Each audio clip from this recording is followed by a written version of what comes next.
तो क्या प्रशांत किशोर यानी कि पीके कांग्रेस के नए अहमद पटेल होंगे?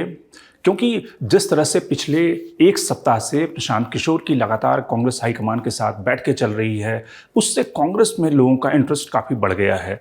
जो लोग एक तरह से कांग्रेस की पॉलिसी, कांग्रेस लीडरशिप क्या कर रही है, किस तरह से कांग्रेस चुनाव में हार रही है, उस पर बात करना पसंद नहीं करते थे, अब लोगों का थोड़ा थोड़ा इंटरेस्ट जाग रहा है कि पीके का जिस तरह का ट्रैक रिकॉर्ड रहा है, जिस तरह से उन्होंने 2014 में नरेंद्र मोदी के कैंपेन को लीड किया, इसके अलावा जिन जिन राज्यों में उन्होंने जिन मुख्यमंत्रियों के साथ काम किया है, उनमें ज़्यादातर जीत कर आए हैं। तो इसलिए एक इंटरेस्ट लगातार डेवलप हो रहा है कि आखिर क्या सचमुच पीके कांग्रेस का कायाकल्प कर देंगे?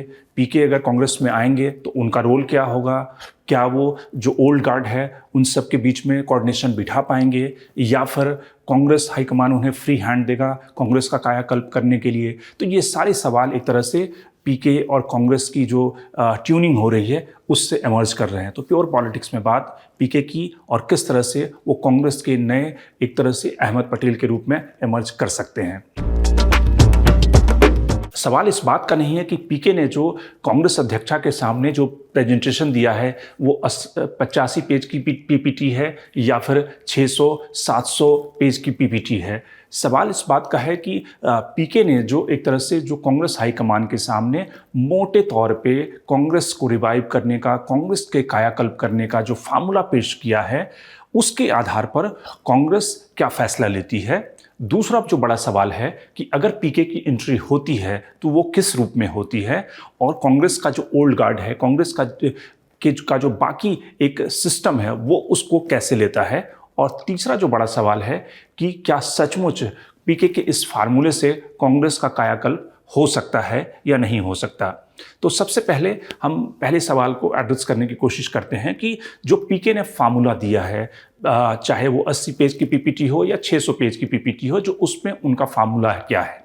फार्मूले की बड़ी जो बुनियादी चीज़ें हैं वो 5 ऐसे एलिमेंट हैं जो कि पीके ने कांग्रेस हाईकमान के सामने रखा है, जिसमें सबसे बड़ा सवाल है, पहला जो सवाल है लीडरशिप का। अब लीडरशिप का के ऊपर अलग अलग तरह की थ्योरियां हैं। कुछ कहते हैं कि जो पुराना पीपीटी था, यानी कि जो कांग्रेस हाईकमान के साथ उनकी जो पिछली बातचीत टूट गई थी, उसमें जो फार्मूला था वो नॉन कांग्रेस प्रेसिडेंट का था, पुराना फार्मूला। पीके ने इस बात का खंडन किया है कि नए फार्मूले में वो है, यानी कि नया फार्मूला में कांग्रेस अध्यक्ष गांधी परिवार रहते हुए भी कांग्रेस का कायाकल्प हो सकता है।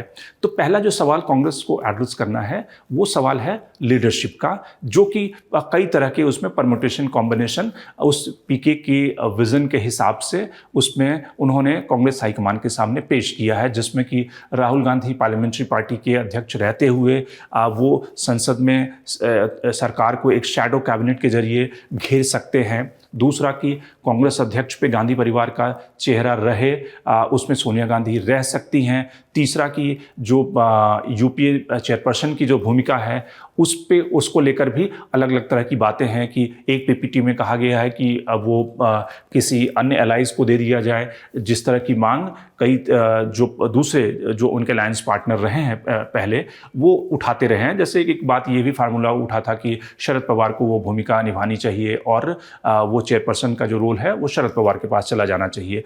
तो पहला जो सवाल है वो लीडरशिप का कि कांग्रेस को लीड कौन करेगा। दूसरा कि संसद में उसे कौन लीड करेगा, क्योंकि सरकार को घेरने का जो वेस्टमिनिस्टर जो फार्मूला है, जो शैडो कैबिनेट की बात अगर आपको याद होगा कि लाल कृष्ण आडवाणी ने उठाई थी जब बीजेपी विपक्ष में थी 2009 के चुनाव से पहले, कि एक शैडो कैबिनेट होना चाहिए जो कि सरकार के कामकाज पर नियंत्रण रखे, निगरानी रखे और सरकार जहाँ पे गलतियाँ करती है वहाँ पे घेरने का काम करे। तो पहला जो मुद्दा है वो लीडरशिप का। अब ये कांग्रेस हाईकमान को डिसाइड करना है उस पीके के फार्मूले के हिसाब से कि वहाँ पर अध्यक्ष कौन होगा। लेकिन पीके का कहना है कि जो कुछ भी हो, जो लीडरशिप का इशू है उसको जल्दी से जल्दी रिजॉल्व करना जरूरी है, क्योंकि इससे कैडर में कन्फ्यूजन पैदा होता है और कैडर कहीं ना कहीं दिग्भ्रमित होता है। उसमें तमाम तरह की फिर कयासबाजी शुरू होती है और कैडर को अंत तक ये नहीं पता चलता कि तब तक चुनाव आ जाता है कि पार्टी को लीड कौन कर रहा है। तो पहला जो इशू है वो लीडरशिप का इशू है। दूसरा जो बड़ा इशू है वो इशू है कि कांग्रेस किन राज्यों में अपने दम पर चुनाव लड़े, किन राज्यों में अलायंस के साथ जाए। और चूंकि ज़्यादातर जिन राज्यों में अलायंस की बात कही जा रही है वहाँ पर कांग्रेस पहले से ही अलायंस है। अगर वेस्ट बंगाल को छोड़ दिया जाए तो फिर कांग्रेस महाराष्ट्र में अलायंस में है, कांग्रेस झारखंड अलायंस में है, कांग्रेस अलायंस कर चुकी है अन्य राज्यों में। तो इसलिए अलायंस को उन राज्यों में बेहतर ढंग से कोऑर्डिनेशन के साथ इंप्लीमेंट करना जरूरी है। और ज़्यादातर जो सीटें हैं, क्योंकि कांग्रेस का स्ट्राइक रेट तभी बेहतर होगा वो ज़्यादा सीटों पर लड़ेगी, और ज़्यादा सीटों पर जो नॉर्थ इंडिया के जो स्टेट हैं जहां पर 200 से ज़्यादा सीटें हैं वहां पर बीजेपी को अगर अच्छे ढंग से मुकाबला देना है तो उन सीटों पर कांग्रेस की प्रेजेंस को बढ़ाना होगा, उन सीटों पर बीजेपी का मुकाबला करना होगा डटकर। तो जो पीके का फार्मूला है कि 70-75% जो सीटें हैं वो कांग्रेस अपने दम पे लड़े, और बाकी की जो सीटें हैं वो अलायंस पार्टनर के जो अलग अलग राज्यों में जो क्षेत्रीय दल है, रीजनल जो छत्रप हैं, जो जहां पे मजबूत हैं, वो उनके साथ में मिलकर लड़े, चाहे वो वाई.एस.आर. रेड्डी हो, चाहे शरद पवार हो, चाहे ममता बनर्जी हो, चाहे हेमंत सोरेन हो, और फिर नए ऐसे अलायंस पार्टनर की खोज करके उनके साथ में लड़े। तीसरा जो मुद्दा है वो मुद्दा है मैसेजिंग का। मैसेजिंग का जो मुद्दा है वो काफ़ी इंपॉर्टेंट है, और इसलिए क्योंकि 2014 के बाद की जो पॉलिटिक्स है वो पूरी तरह से बदल गई है, और उस पॉलिटिक्स का 70% जो हिस्सा है वो मैसेजिंग पे है कि आप किस कम्युनिटी को टारगेट करते हो, आप क्या मैसेजिंग देते हो, आप का जो मैसेज है वो सही ढंग तक पहुंचता है या नहीं पहुंचता, और उसका इम्पैक्ट क्या होता है। तो पीके उस मैसेजिंग के सिस्टम को पूरी तरह से चेंज करना चाहते हैं। जो कांग्रेस का मैसेजिंग सिस्टम एक तरह से डिफंक्ट है, जिसका कि कोई असर नहीं है उस टारगेट ग्रुप तक। चूंकि बीजेपी का जो मैसेजिंग सिस्टम है वो काफ़ी वाइब्रेंट है, वो हिंदू कम्युनिटी को टारगेट करती है, पोलराइजेशन की पॉलिटिक्स करती है, लेकिन कांग्रेस कहीं ना कहीं उसमें फंस कर रह जाती है कि उसे माइनॉरिटी का वोट चाहिए या फिर हिंदू वोट चाहिए, और इन सब के बीच में बीजेपी कहीं ना कहीं उसका फ़ायदा उठा ले जाती है। तो एक तरह से मैसेजिंग बहुत ज़रूरी है।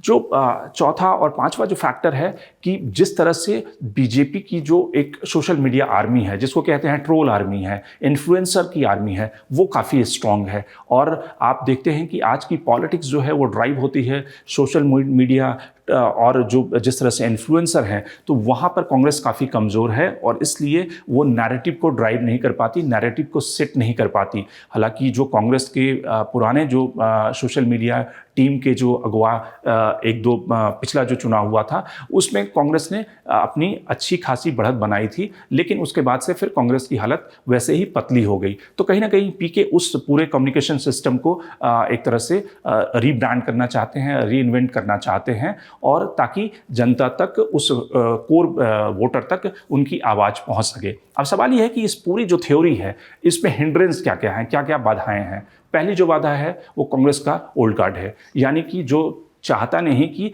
तब्दीली आए, या फिर तब्दीली आए भी तो उनके हिसाब से उनके मन माफिक तब्दीली आए, क्योंकि कोई बाहर का आउटसाइडर व्यक्ति आकर वो कांग्रेस हाईकमान के इतने नज़दीक हो जाए और कांग्रेस को चलाए, उसको ड्राइव करे, उसकी इंजन पे बैठ जाए, वो ओल्ड गार्ड को कैसे एक तरह से उनके लिए उनके इंटरेस्ट के लिए सही नहीं होगा। तो पहली जो उनकी दिक्कत है, पहला जो हिंड्रेंस है वो कांग्रेस का ओल्ड गार्ड है। पीके को उस ओल्ड गार्ड से निपटना होगा, और या फिर कांग्रेस हाईकमान को ओल्ड गार्ड को कन्विंस करना होगा कि जो पीके का रोल होगा वो इस तरह से होगा जिसमें कि वो उनकी जो प्रॉक्सिमिटी है वो रहेगी, लेकिन बाकी जो स्टेक होल्डर हैं वो भी इन्वॉल्व रहेंगे। दूसरा जो उनके रास्ते में अड़चन है, जो रुकावट है, वो कि उनका रोल क्या होगा। रोल को लेकर तमाम तरह की कन्फ्यूज़न है, तमाम तरह की चर्चाएं हैं। कई सारी चर्चाएं हैं कि उनका जनरल सेक्रेटरी के रोल में उनकी अपॉइंटमेंट होगी, कोई एक नया पोस्ट क्रिएट किया जाएगा जो कि इलेक्शन लड़ाने और कम्युनिकेशन को एड्रेस करने का सिस्टम होगा, क्योंकि उनका जो फार्मूला है कि जिस तरह से बीजेपी एक इलेक्शन मशीन की तरह काम करती है, जब तक कांग्रेस एक इलेक्शन मशीन की तरह काम नहीं करेगी, उसका जो एक आर्म है ऑर्गेनाइजेशन का आर्म होगा, लेकिन दूसरा जो आर्म होगा वो इलेक्शन लड़ने के लिए 24 घंटे और 365 दिन लगातार व्यवहार जमीन पर होगा, जैसे कि बीजेपी काम करती है। एक चुनाव जीतती नहीं है, उससे पहले दूसरे की तैयारी शुरू हो जाती है। आप म्युनिसिपल कॉरपोरेशन से लेकर ग्राम पंचायत के चुनाव से लेकर लोकसभा चुनाव की तैयारी काफ़ी पहले से चलती रहती है। तो इस तरह से कांग्रेस को एक इलेक्शन मशीन के रूप में इवॉल्व होना होगा, जो उनका फार्मूला है। अब सवाल है कि ये सारे फार्मूले पर अगले कुछ दिनों में एक सहमति बनकर उस पर कांग्रेस हाईकमान को डिसीजन लेना है, और उससे जनता में जो एक इंटरेस्ट डेवलप हुआ है पीके को लेकर और खास करके कांग्रेस को लेकर, उसका सवाल या उसका जो निदान अगले कुछ दिनों में मिलेगा। और उससे एक सवाल निकलेगा कि क्या सचमुच कांग्रेस जो 10 करोड़ वोट पिछले लोकसभा चुनाव में लाई थी, वो 2024 में एक सही स्थिति में बीजेपी को फाइट करना तो दूर, लेकिन अपना जो परफॉर्मेंस है उसको बेटर करने की मुकाम पर, उसको और परफॉर्मेंस को एनरिच करने के मुकाम पर कांग्रेस उसके लिए क्या तैयार है या नहीं। Shankar Animesh the Print. लेकिन आप हमारे YouTube चैनल को सब्सक्राइब करना ना भूलें। अपने कमेंट्स, अपने रिएक्शन लगातार हमें भेजते रहें।